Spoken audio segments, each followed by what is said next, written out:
السلام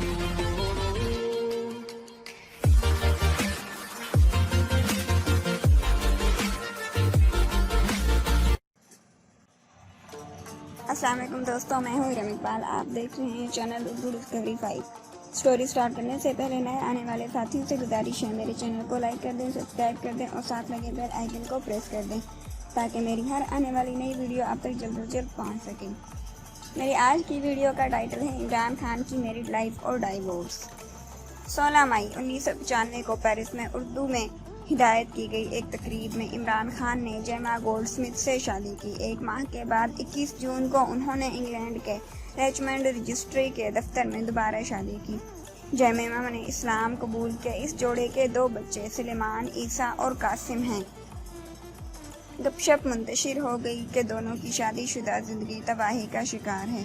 جیما نے پاکستانی میڈیا میں ایک اعلان جاری کر کے ان کہانیوں کی تردید کی۔ 22 جون 2004 کو اس کی تشہیر کی گئی کہ اس جوڑے نے علیحدگی اختیار کر لی ہے اور اس وجہ سے طلاق کے ساتھ تعلقات کو ختم کر دیا ہے کہ جیما کے لیے پاکستان میں زندگی کے مطابق رہنا مشکل تھا۔ یہ بات بھی ایک افواہ کی جا رہی ہے کہ عمران خان کی ایک مبینہ بیٹی بھی ہے۔ جنوری 2015 میں عمران خان نے اسلام آباد میں اپنی رہائش گاہ پر ایک خفیہ نکاح کی تقریب میں برطانوی پاکستانی پریس آفیسر ریحام خان سے شادی کی تھی، تاہم یہ شادی بھی کام نہیں آئی اور 22 اکتوبر 2015 کو انہوں نے طلاق کے لیے دائر کر کے اپنے ارادے کا اعلان کر دیا۔ 2018 میں عمران خان نے اپنے روحانی رہنما بشریٰ مونیکا کو تجویز کیا اور جلد ہی یہ تنازع کا ایک ٹکڑا بن گیا۔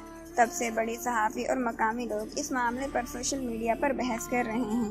لوگوں نے تیسری بار شادی کا انتخاب کرنے پر بھی عمران خان کو تنقید کا نشانہ بنایا ہے۔